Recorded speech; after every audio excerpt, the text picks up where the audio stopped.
he ended up finding the duck. Yeah, he ended up finding the duck for us. Maybe you can actually fill this in a little bit better. The duck is living with a 4-H family now. Yeah, we were gonna like liberate like a food duck. Was our big idea. We were like, this film is actually, unlike other films, it's actually gonna improve the life of a living creature. Like for once, like somebody's gonna feel better after our film's done. But it actually, the duck had been raised as a show duck.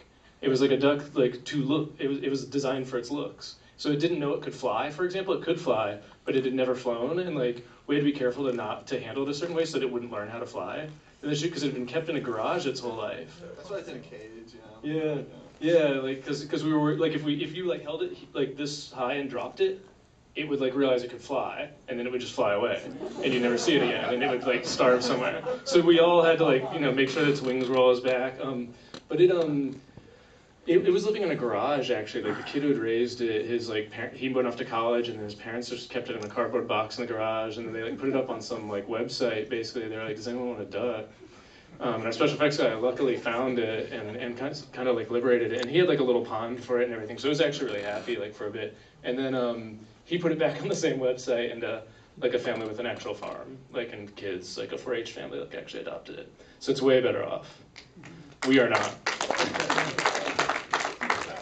I just wanted to quickly introduce one other guy that just came to the city. I mean, you notice this dog is white, and in the movie the dog had blood and dirt, but we quickly found out that after about 30 minutes of working, the dog licked it all off. So come introduce yourself. Anytime you see blood or anything on the dog, this was all done later by this gentleman. Yeah. My name is Nadav Zohar. I did the VFX on D is for Dogfight. Most of the blood you see on the dog is put in on the computer by me. So.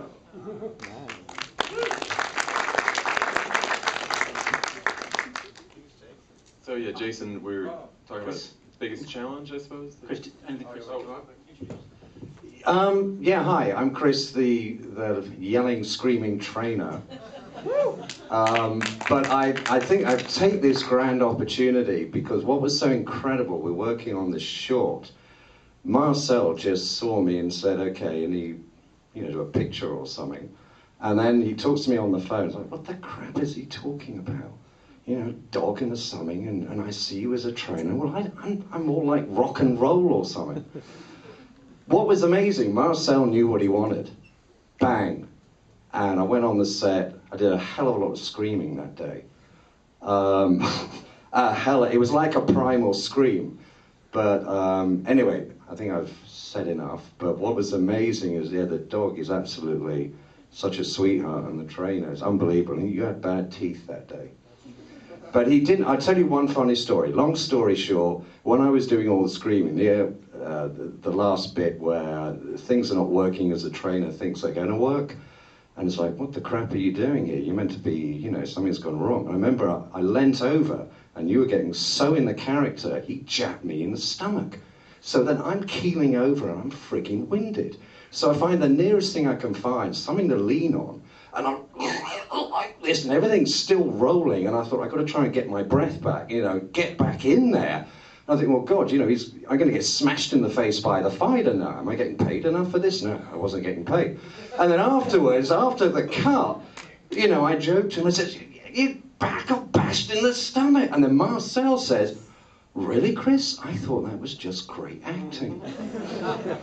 So anyway, but it was a real pleasure working on it, and I had a fantastic time on it. It was really great.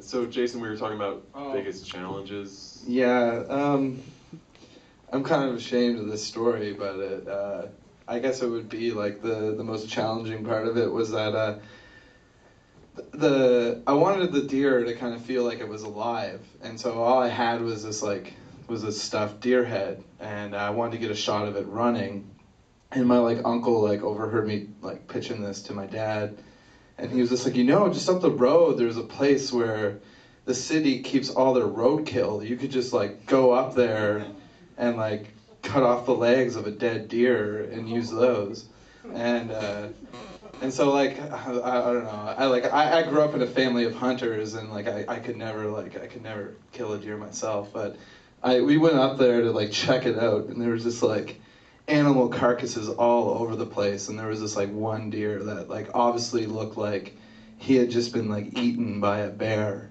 And so we were there, and it's like in the middle of the woods, and it's terrifying because you could just feel something like watching you.